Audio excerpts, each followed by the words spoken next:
everyone, and welcome to the New Orleans Pelicans Podcast, official podcast of your New Orleans Pelicans. As you can see, Mr. Jim Eichenhofer, Pelicans.com. Excited to have a very interesting guest today, since obviously you look at the Pel season, and one of the big storylines is the play of the rookies. So who better to talk about the rookies than Mr. Steve Aschburner, NBA.com, who puts together the NBA rookie ladder. So Steve, good morning to you, man. Thank you for joining us this morning on the New Orleans Pelicans Podcast. How are you? I'm doing fine. Thanks for having me on, guys. I've always had a soft spot in my heart for New Orleans because I met my wife in New Orleans. No kidding. All right, you know what? Forget the rookie ladder. Give us the story. How'd you meet her? Where'd you meet her? To be honest with you, I was covering the Minnesota Timberwolves when it was announced that they were being sold to a group representing New Orleans and moving the franchise back in 1994. And I wasn't wild about covering the Timberwolves back then. They were so bad. And I kind of celebrated, but my bosses said, no, you're not off the hook yet. You have to go down to New Orleans and write a few stories about the NBA returning to that city ever since the Jazz had left. And I'm like, well, that's a matter of days. That's not years out of my life that each Timberwolves season represented. So I went down there and stayed at the Hyatt and went down for breakfast. I thought about room service. Nah, I thought about the buffet. Nah, I want to order. And my wife was working there while she went to school, and she served me breakfast, and that's how we met. No kidding. That's a fantastic That's unbelievable. Story. Yeah, a long distance, very fluky, long distance thing, letters, back when people wrote letters, visits, phone calls, the whole thing. And we're at 29 years now of marriage. That's fantastic. That's great to hear. Jim, I know you're a newspaper guy too as well. I still have the front page of that paper. I remember, because my dad obviously remembers the Jazz and all that. I was like, it'd be cool to have an NBA team. I still remember Got 'em, I think, or something was the headline for it.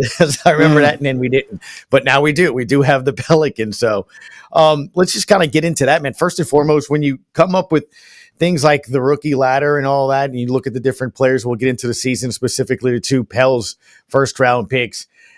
Look, I just remember all of last season, much less going into the offseason. We all heard how big this rookie class was going to be, how special this class was going to be. So as we're now going into the second full month of the season, are they living up to expectations, Steve? Well, I feel like it has. I've done this ladder for I don't know how long, 4, 5, 6 seasons at least. And there have been years where, look, I'll always find 10 guys to put on the rungs of the ladder.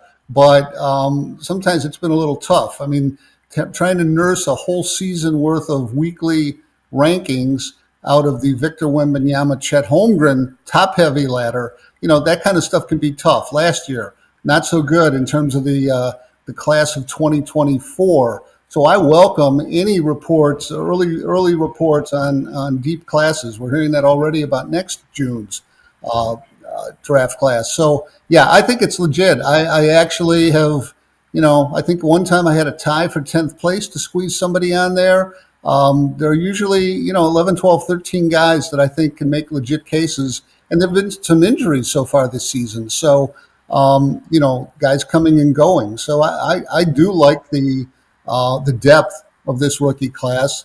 And, your team there in New Orleans, with Derik Queen and Jeremiah Fears, to have two guys that are ranking so high at this point, in my opinion, our committee is a committee of one. I'm the guy that does this. So we try to lend some institutional heft to the rookie ladder, just like we do the power rankings or the MVP ladder.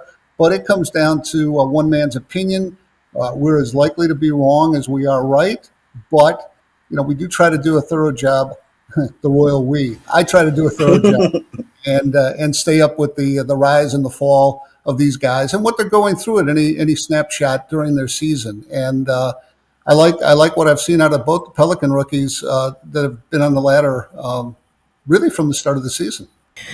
Gus, the way this started, I was thinking we might just want to scrap the whole format that we had planned and just go with Steve Aschburner, a love story. But I'm going to, before we get into more specifics on Queen and Fears and the way that they've played so far, and by the way, in the most recent rankings, for people should check out the article that Steve posts every week, but in the most recent posting, Fears is third and Derik Queen is fifth, so it's a testament to the way that these guys have started the season. Obviously, Fears was the 7th pick, Queen was the 13th pick. So if you just look at their draft slot, for example, they're outperforming, where they were picked. But, before we get into some more specifics on those two guys and what you've seen from them, Steve, I just wanted to ask you too. I mean, I was going to ask you how long you've been doing it. It sounds like it's been a while, to the point where you're not even exactly sure how long, but what's your process for, like how you compile the list, how you rank the guys, I would imagine you must have League Pass fired up like 24 hours a day to be able to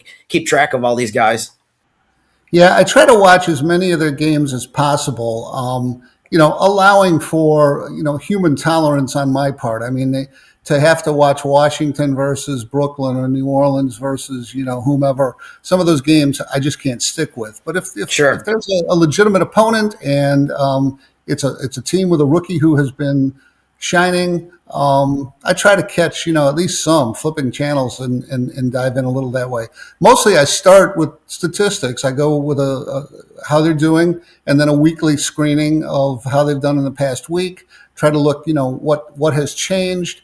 And then I just sort of scour the internet. If I can't see somebody in person, and if I can't catch enough of their games to make a valid judgment, then I sort of enlist the help of, people like you, Jim, and others covering the league around, all around the NBA, and see what's getting written, changes in how the rookies are being used, or at least how they're reacting to how they're being used.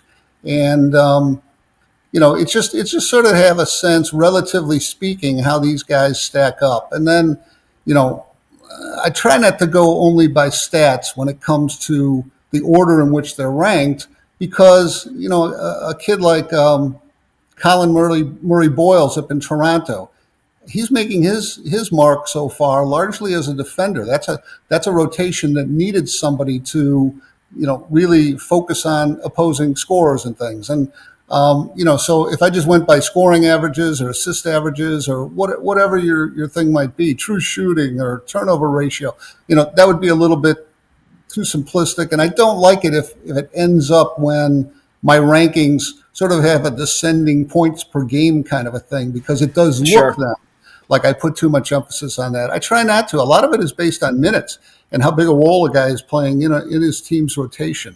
And that's sort of the first, maybe the first cut when it comes to that. Guys that are playing fewer than 20 minutes, it's hard to claim that they're a top 10 rookie. And so if you're a rotation guy, then we go from there. And these rankings, too, to give even more specific information, the rankings come out each Wednesday, correct? Yep. Posts on Wednesday, usually early afternoon, sometime lunchtime. And I know you mentioned that you take input from writers around the league, including myself. Was wondering, do you prefer gumbo or beignets? Can we send to you to as you prepare for each Wednesday? I guess I'm a beignet guy. You can probably tell by looking at me. I haven't missed many desserts. No, the food down there is awesome, though. That's a tough question. What did crawfish etouffee? I remember that from visits. We're marking this down. I'm putting this down on the list. For sure. In terms of the specific players, obviously that's what people want to. Our fan base wants to hear the most about. One of the things that you said that I thought was interesting too is you don't want this list to be based on stats. You don't want it to just be numbers. And I mean, a machine could put together a list with numbers and rank guys that way. I guess we could start with Jeremiah Fears, considering that he's third on the rankings right now. What are some of the things that have impressed you so far about him, especially as a guy who just turned 19, like right before the regular season started? Well, from everything I've seen and read and heard from people that I've talked to, he exudes confidence, and I think that's huge. I mean, for a rookie at his position to be that secure in his minutes on the floor and what he does, that's impressive to me. It's they say point guard is the toughest position for an NBA rookie. And for him to be able to handle those minutes when he plays alongside, Alvarado, I mean, it's not a very big backcourt, but, and the Pelicans they seem to be doing okay in terms of turnovers. I noticed they're not a big assists team, but, it doesn't seem like he's having trouble getting the ball up the floor. In fact, I mean, his quickness is extremely impressive, and it seems like, James Borrego is determined to quicken the pace for the Pels, and I think Fears is a big part of that. Now, having said that, I've seen recently some of the little nose-to-nose situations he's had with Luka Doncic, particularly. Rui Hachimura took a swipe at him, a couple other guys, and I like that as long as it doesn't escalate, as long as you're not getting out of a game. I remember last season I got a little bit down on Detroit's Ron Howland because it seemed like he was trying maybe a little too hard to be a tough guy. And so far with Fears, I think it's mostly been confidence and not backing down. And that goes up to a line that I can respect. I would hate to see it escalate for him. And he's willing to go nose to nose or forehead to forehead with bigger guys. So, good for Jeremiah at this point. Yeah, I mean, I don't want to speak for anyone besides myself, but I like the fact that he's willing to stand up to guys. That he's, a lot of times people say that the veteran players kind of try the rookies, if you want to put it that way, and it feels like he's not willing to accept that as you're going to punk me or whatever phrase you want to use. Steve, as somebody you've covered the NBA for 30 plus years, it almost was abbreviated in the 90s, obviously with the story that you told us, but from the rankings that you've done with the rookies, and obviously you've seen tons of guys come into the league the last bunch of years. When you talk about point guards too, what are some of your things that you look at in terms of how difficult that position is to come into the league and adjust, especially with just all the talent? I mean, is that part of why you say, Fears, I have him high on my rankings, because that is a tough position might be the toughest to come into the NBA at? Yeah, I think that factors in. I mean, that's sort of a backdrop in my head when I evaluate these guys. I mean, a point guard, you have to sort of take into account how the team is playing too, and that's not just wins and losses. Or these guys would not be near the ladder at all, obviously. But it's are they functioning? Is the team functioning okay? Is it more than just getting his own shots? That's important as well. I mean, it's very impressive if a rookie can set up teammates, given all the things he has, being thrown at him. I mean, any generic rookie. Yeah. But I think Fears has been fine with that. And point guards are tough. I was trying to think other rookie point guards that I've ranked highly in the past several years, but I'll tell you, it all sort of bleeds together. I would need to flip around year to year, and then names would pop out for me. One thing I like about this weekly duty, to be honest, and it usually, 2 to 3 days I spend on it every week, plus game watching time, is I see these guys when they come in new, the team's record, it's only a tangential factor. The rookies can't be held responsible for a team winning or losing. Jeremiah Fears, for instance, he's also got the worst plus minus rating among the rookies. He's probably pretty far down there in terms of the NBA overall, but you can't, I don't hold guys to their winning. I guess if a team is winning with a rookie, I give them maybe some bonus points, but it's hard to hold because these guys are supposed to go to struggling teams and over time make them better. So, it can't be fun, going through what the Pelicans have in terms of their record to this point, 3-21, and yet, if a rookie doesn't get beaten down by that, doesn't hang his head, and lose, in terms of morale, then it's more to his credit, and it's a good sign for what comes in that second, third, and fourth year. Yeah, Steve. I mean, I think people have agreed for a long time in the NBA that if you're heavily relying on rookies, you're probably not going to win a ton of games, and that it's a credit to these two guys that they've played really well and they've contributed a ton. But like you said, it's not fair to say to a rookie, come in and be responsible for wins and losses. In terms of some of the point guards, I mean, you could go back the last 15, 20 years. To me, I think there's a lot of point guards who've come in and had amazing careers, but their first or second year, they struggled. I remember one guy specifically, Mike Conley, if you go back, 15 plus years, his first year or two, he was getting booed in Memphis. And then he becomes an icon. I'm not sure if they've already said they're going to retire his jersey, or I'm sure they will. Somebody like De'Aaron Fox that the Pelicans played Monday night, he wasn't bad as a rookie, but it was like you're not seeing the the kind of player that you see now. So I think all of those are really good points. In terms of Derik Queen, one of the things that you said, Steve, too, that again I go back to is not measuring guys by stats. Derik Queen's had some really good games. He's had some good stats. He had a 30-point game against Denver. But what do you see with the eye test when you watch him play in terms of just his uniqueness and his style of play? Just seems different from a lot of these other rookies. Well, he seems, again, he's pretty confident, and when he has the ball, he seems to be able to know what to do with it. And I know that in the paint, that's been a big part of his game. Defensively, it seems like that's going to trail as far as his impact. And my understanding is New Orleans is not protect him, but they are trying to simplify things defensively for Derik Queen. And I'll be honest with you too. I think he struck me to sort of have that underdog status just because of the way in which he was acquired. New Orleans giving up the draft pick seemed to put so much pressure on him. It was a pressure on the team for sure in the front office, but people wanted to sort of throw a blanket over that and say, well, they gave up an unprotected number one, and look at their record, and that pick could end up being top pick in the draft next year. And so I felt like, well, he can't do anything about that except play as well as he can, do what the coaches tell him to do, blend in with his teammates, all the things that an individual can do. And I think, particularly, up until a week or two ago, he was looking good enough. I think this week might have been the first time maybe I slid him down a spot, but he was looking like somebody that he would be able to withstand the test of being, the pressure of what they had done to acquire him. And I thought it kind of shifted to who does Atlanta take with that pick, and how good is that player going to be? Is he going to be better than Derik Queen? If New Orleans guy that they would have been happy with next year, as good a player, but they got him a year sooner, and he's got a year of development under him. Derik Queen might just invariably turn this to his favor, and to the Pelicans' advantage.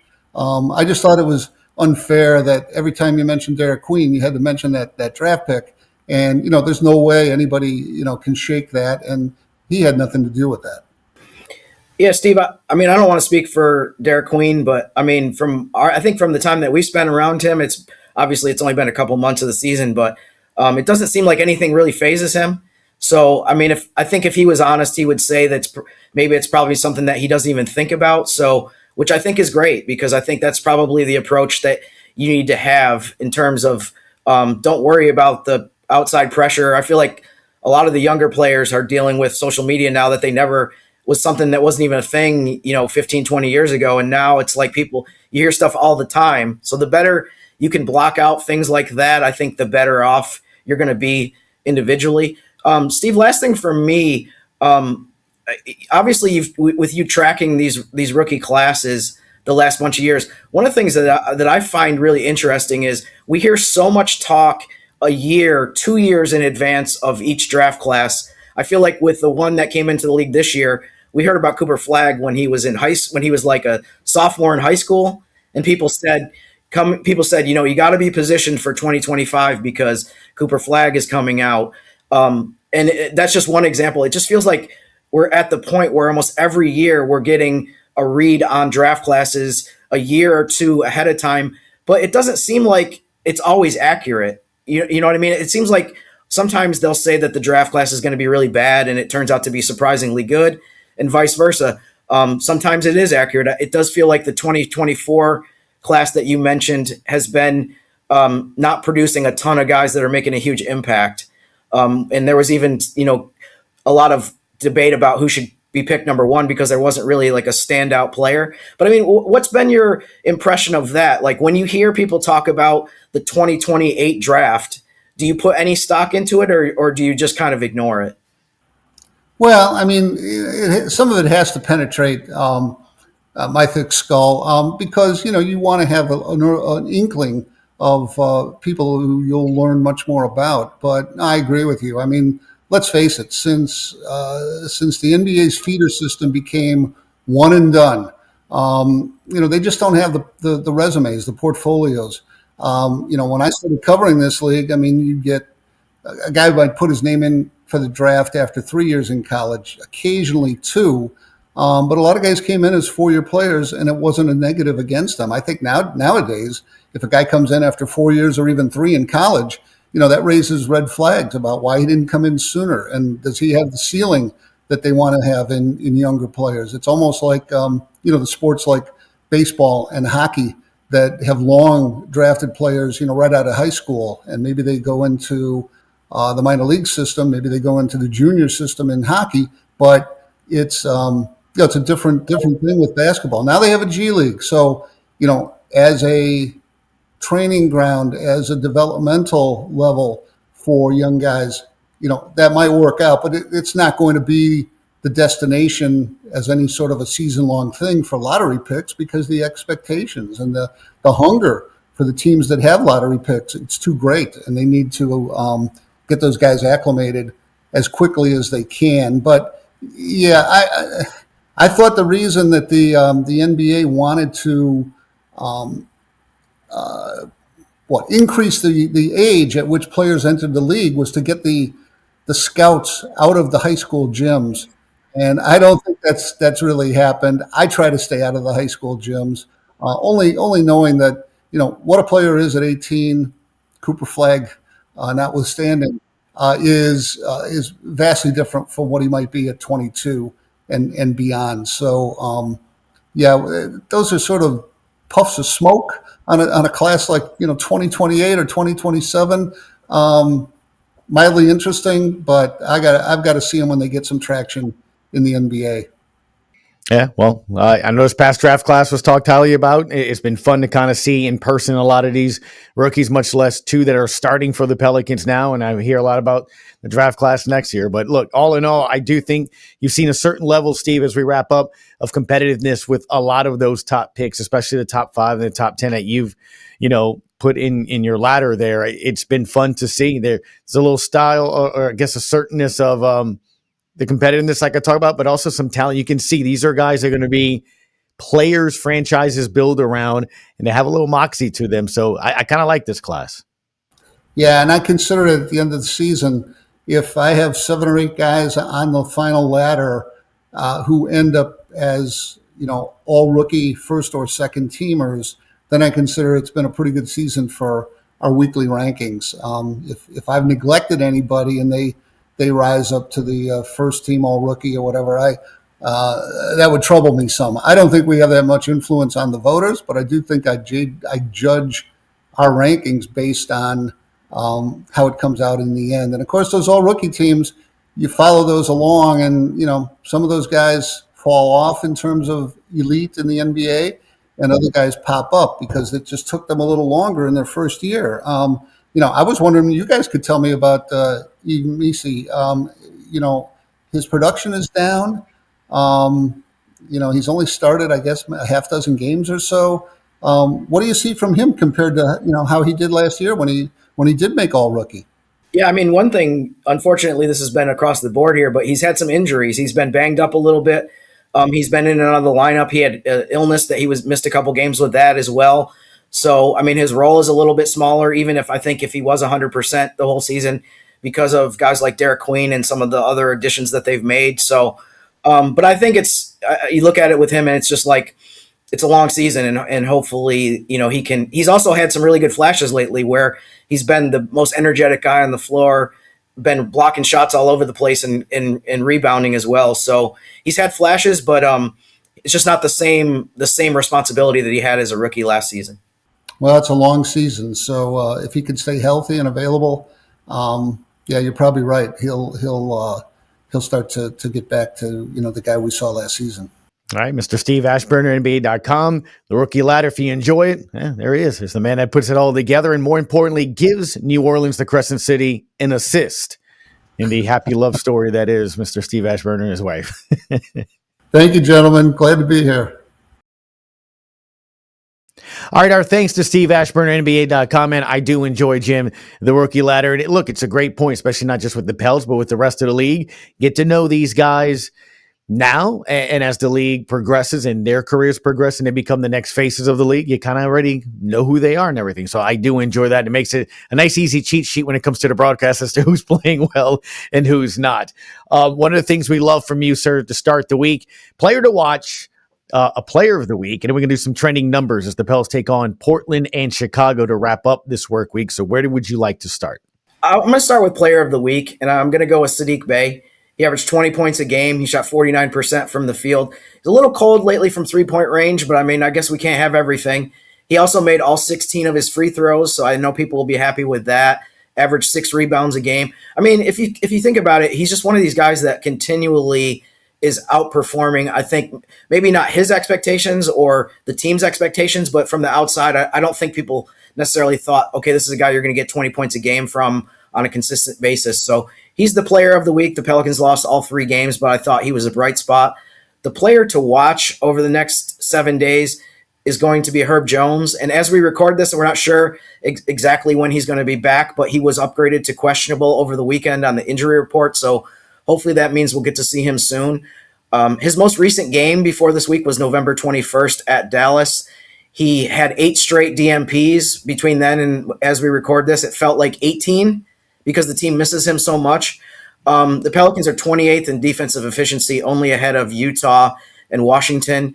And 4 of the 5 games that the Pelicans have, 4 of the games that they've allowed the most points, 4 of those 5 games, Herb didn't play. So those have been all recent. So looking forward to seeing Herb play. As far as the trending numbers go, only 2 opponents because of the NBA Cup. They only have 2 games over this 7-day period. They play Portland on Thursday. The trending number for them is 6. And that is how many games behind 10th place the Pelicans are. The Trailblazers are in 10th right now. I think I'm going to make a promise to myself that I'm not going to bring up the play-in very much unless that gap gets closer. But as we record this, the Pelicans are 6th out of 10th place and the Portland Trailblazers. And lastly, the trending number for the Chicago Bulls that the Pelicans play on Sunday is 3-13. And that is, the Bulls started out the season 6-1, but they're 3-13 since then. And they're on a 7-game losing streak.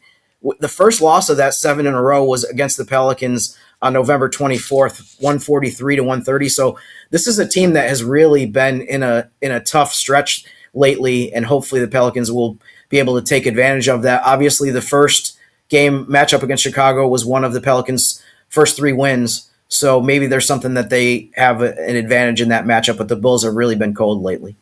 Yeah, look, and it'll be interesting to see when these teams play the Pels here. Somebody's got to win here, but hopefully the Pels will get back to their winning ways. And Jim, I think it's such a great number that you brought up, or point, with Herb Jones, because I feel like on the broadcast I can hear Graf and JD constantly talking about this player with a career high, this player with a career something on a weekly night or night basis, night in, night out basis against the Pelicans on the defense. And that Nets game, I think you could definitely say you're sorely missing somebody on that defense that can kind of be the anchor, if that makes any sense. Sure. Yeah, they just have to show more resistance on defense. That was evident many examples during the Nets game where things were too easy. Michael Porter had 35 points, and it looked like the easiest 35 points he's had in a long time, like maybe since before he was in the NBA. So, yeah, having Herb back, I think, can only help at the defensive end of the floor. Well, we'll wrap up on this. I'll take what Steve Aschburner from NBA.com, our guest today, said. It's a long season. And since it's a long season, it can be 2 different types of seasons. So let's hope as we get closer to a new calendar year, Jim, some more wins come, some healthy bodies come back here, and everybody gets going the way I think we know this team can possibly do it. I think there's some talent here. Let's get some W's, man. Yeah, it's a long season, and there's a lot of time left to play better and turn it around, not oh man, it's a long season, there's a lot of games left. We want the first of those 2. Yeah, big difference. As always, man, I appreciate the time. It's Jim Eichenhofer, Pelicans.com. Thank you, bud. Thanks, guys. Yep, guys. As always, thank you for tuning us in to the New Orleans Pelicans podcast. We'll see you next time.